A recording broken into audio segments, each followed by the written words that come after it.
Buongiorno, sono Elisabetta Lamon e con Veneto Welfare proponiamo oggi un altro approfondimento sull'andamento demografico in Veneto, ponendo la questione delle politiche di welfare connesse alla famiglia e al genere femminile. Allora, può il welfare aziendale favorire la conciliazione della vita personale con quella professionale e magari ridurre anche le discriminazioni di genere? Allora proviamo a leggere insieme qualche dato per capire per l'appunto la posizione della donna nel mondo del lavoro e i relativi bisogni di welfare, le possibili politiche di welfare che possono così generarsi.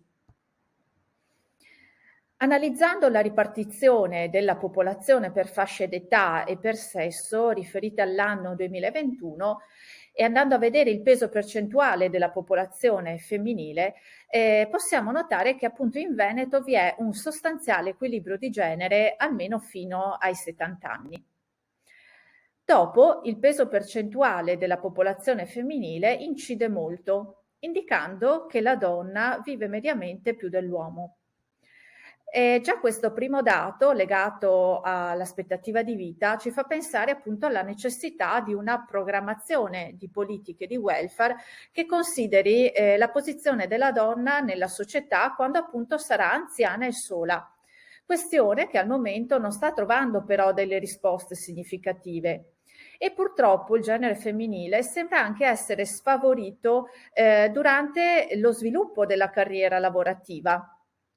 Aspetto che potrebbe appunto incidere anche qui proprio sulle possibilità di welfare. Vedremo infatti come nel mercato del lavoro la donna sia penalizzata rispetto all'uomo e come sia maggiormente sottoposta alla necessità di dover conciliare la vita lavorativa con la vita privata per far fronte appunto a quelli che sono i carichi di cura che tradizionalmente le spettano. Proviamo allora ad andare a capire come si colloca la donna nel mercato del lavoro, in considerazione anche delle ripercussioni che la situazione pandemica ha avuto proprio sul mercato del lavoro. Ed è interessante in questo caso osservare come i maggiori impatti della pandemia nel corso del 2020 siano rilevabili nella riduzione dei livelli occupazionali delle donne. A marzo Veneto Lavoro pubblica un'interessante analisi che racconta come dal punto di vista lavorativo le ricadute più importanti dell'emergenza sanitaria si siano osservate soprattutto nella riduzione dei livelli occupazionali delle donne, andando un po' a vanificare quelli che sono stati i risultati positivi degli ultimi anni. E contestualmente si è osservato su base nazionale un incremento dei livelli di inattività, ovvero l'aumento delle situazioni in cui la donna ha scelto di fatto di lasciare il lavoro oppure proprio ha rinunciato a cercarne uno. Allora, vediamo un pochino e cerchiamo di capire meglio la situazione. Veneto Lavoro analizza le modalità occupazionali di uomini e di donne e ovviamente rimandando ad una lettura approfondita del report che è molto interessante e che è disponibile online, per punti possiamo riassumere alcuni aspetti che a nostro avviso potrebbero influire sulle politiche di welfare. Allora, innanzitutto si nota un peso maggiore della domanda di lavoro a termine per le donne e un'incidenza minore invece delle attivazioni di rapporti di lavoro a tempo indeterminato che continuano a mantenersi a livelli inferiori rispetto al genere maschile, denotando così una certa precarietà lavorativa nel genere femminile. E la differenza più importante continua tuttavia ad osservarsi proprio nel peso dei rapporti di lavoro a tempo parziale. Anche nel 2021 l'incidenza delle assunzioni part-time è particolarmente elevata per le donne. Pensate che addirittura raggiunge il 44% nel corso dell'ultimo biennio contro solo il 21% nei maschi. Il report di Veneto Lavoro ci restituisce anche una fotografia sull'evoluzione della domanda di lavoro per genere e per settore occupazionale e nel caso delle donne è particolarmente evidente un balzo in avanti della crescita occupazionale nel terziario nel corso del 2021, che era seguita al rallentamento del 2020. E si nota anche un progressivo recupero delle posizioni di lavoro nell'industria. Allora, perché è importante riportare questa informazione? Beh, perché da un lato sarebbe interessante mettere in correlazione le buone pratiche di contrattazione aziendale di welfare con l'aumento delle assunzioni delle donne nel settore, seppur debole per carità, però c'è stato. Dall'altro potrebbe essere plausibile pensare che il genere femminile trovi maggiori tutele proprio nel comparto dell'industria rispetto a quello dei servizi e da qui per l'appunto la scelta di spostarsi in questo settore.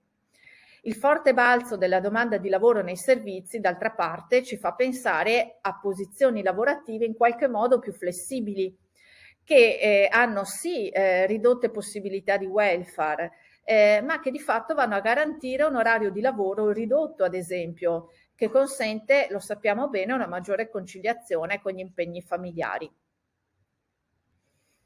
Allora, rimanendo all'interno di un'analisi così più settoriale, possiamo riportare anche qualche altro dato positivo per il genere femminile. Anche se lentamente si rafforza l'impiego delle donne nelle mansioni specializzate legate alla produzione e alla gestione aziendale, all'informatica, all'ingegneria. Crescono le funzioni amministrative nei diversi ambiti aziendali e nel terziario si rafforzano le elevate specializzazioni nel mondo dell'istruzione e della formazione, ma anche le specializzazioni tecnico-scientifiche. Ad esempio nel comparto sanitario, che è un comparto anche particolare, nel caso delle donne la crescita dei profili sia medici che tecnico-sanitari si sta osservando sempre di più. Quindi in Veneto è proprio confermata una lenta e contenuta crescita della presenza delle donne nelle professioni ad alta specializzazione e anche questo fa supporre la necessità ovviamente di promuovere delle politiche di welfare integrate col territorio e mirate anche in base alla professione. Passiamo poi a vedere il tasso di occupazione in Veneto, questa è un'elaborazione su base dati Istat, che mostra come sia ancora eccessiva però la differenza di genere. Lo mostra per l'appunto in modo molto chiaro questo grafico che confronta il tasso di occupazione femminile con quello maschile in tutte le province del Veneto. Allora, con un divario di genere, occupazionale di genere, che si scontra però con un grado di istruzione che in qualche modo è più alto nel genere femminile. Infatti la distribuzione percentuale del genere e del grado di istruzione nella popolazione residente in Veneto ci mostra come la donna emerga nella formazione terziaria, sia di primo che di secondo livello, senza però, almeno così pare, trovare una corrispondenza occupazionale. Per di più, il maggior livello di istruzione sembra non incrociare nemmeno un'equa ricompensa. Allora, andiamo a vedere ad esempio la retribuzione media equivalente sui 365 giorni in Veneto per fasce di età e di sesso. In questo caso facciamo riferimento agli ultimi dati disponibili che sono quelli dell'anno 2020. Beh, anche qui è chiara in qualsiasi fascia di età una netta disparità retributiva.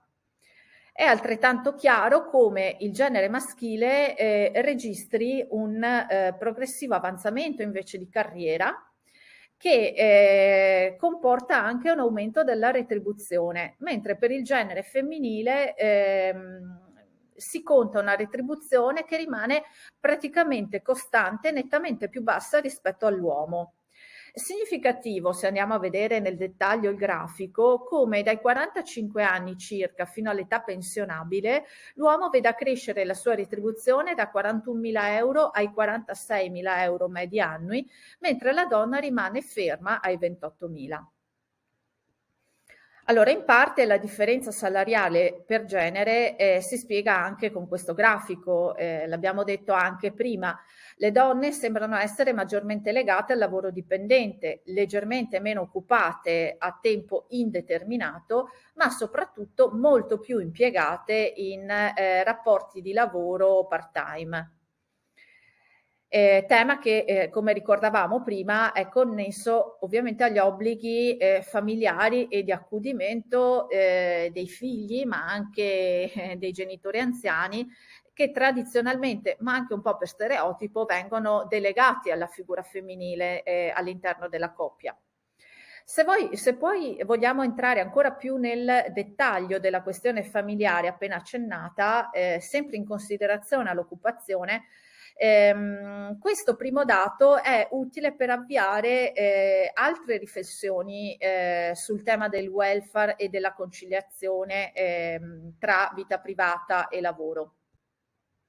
Allora, prendiamo in esame le coppie in età 25-54 anni con almeno un partner occupato e proviamo a mettere in relazione la variabile occupazione con la presenza di figli e classe di età della donna. I dati disponibili sono quelli del 2019 e com'è possibile vedere che la coppia abbia figli o no, si manifesta una necessità, il fatto che entrambi i partner lavorino, a conferma appunto del bisogno di un rafforzamento dello stato sociale. Tuttavia, guardare nel dettaglio le coppie con figli consente anche una serie di riflessioni in considerazione del fatto che l'età media del parto in Veneto è quella che si attesta ai 32,6 anni. Allora, la fascia di età 35-44 anni per la donna conta 8,4 coppie che non hanno figli su 10, nelle quali lavorano entrambi i partner, mentre sono solo 6,8 le coppie con figli nelle quali lavorano entrambi i partner.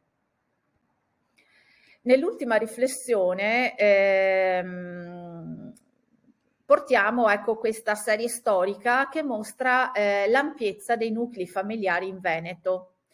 I valori sono espressi in migliaia, i dati sono sempre elaborati su dati Istat e in Veneto vediamo come si mantiene costante il numero di nuclei familiari composti da una sola persona. Ma quello che è interessante notare è come ci sia un trend crescente di coppie senza figli e il conseguente trend in calo di coppie con figli.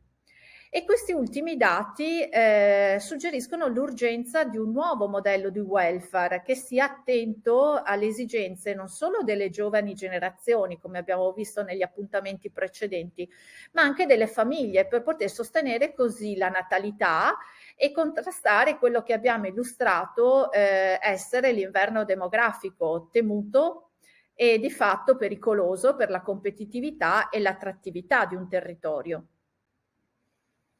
In conclusione, è significativo citare un'ultima analisi già elaborata sempre dalla Regione del Veneto che riporta un calo registrato tra il 2008 e il 2020 nel numero di donne in età feconda, che di fatto incide sulla natalità. Se però fino a qualche anno fa a compensare il calo delle nascite era la presenza delle donne straniere, oggi non è più così. Tra il 2015 e il 2020 le donne straniere in Italia calano del 5%. E a cambiare c'è anche il modello di fecondità, cioè il numero medio di figli scende in Veneto da 1,46 del 2008 a 1,28 del 2020 e le stime per il 2021 e 2022 confermano questo trend in calo. Anche il fatto che la maternità avvenga in età più avanzata, come abbiamo visto prima, contribuisce all'abbassamento della natalità, dato che di fatto va ad accorciarsi il tempo fecondo a disposizione per avere il numero di figli desiderato o addirittura appunto abbassandosi, accorciandosi il tempo fecondo, molto spesso si rischia proprio di non avere figli. E come già detto in precedenza, sono diversi gli studi che ormai confermano il ruolo che l'incertezza lavorativa e la conciliabilità tra vita privata e lavoro hanno sulle intenzioni appunto di fecondità. Allora, politiche più incisive per i giovani, per le donne, per l'infanzia diventano cruciali per contrastare il declino della natalità E questo è particolarmente vero anche tenuto conto che proprio donne e giovani sono tra le categorie più colpite dalle ricadute sociali ed economiche della pandemia. Lo dichiara tra l'altro il Piano Nazionale di Ripresa e Resilienza, il PNRR, che individua la parità di genere e la valorizzazione generazionale come delle priorità trasversali a tutte le sue missioni. Ed è utile ricordare che nel panel degli interventi il PNRR finanzia proprio il potenziamento dei servizi alla prima infanzia, con l'obiettivo appunto di sostenere l'occupazione femminile, ma anche le scelte generative delle famiglie, rilanciando per di più la valenza pedagogica dei servizi per la prima infanzia.